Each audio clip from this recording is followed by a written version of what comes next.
Video बना के भेज दो ना, क्या ख्याल है? ठीक हो गया, पीछे प्रेशर भी ठीक हो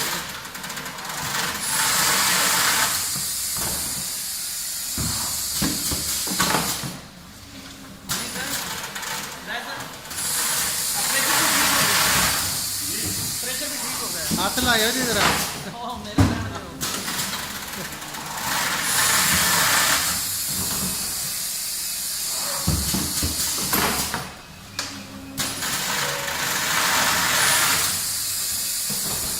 खत्म हो गए।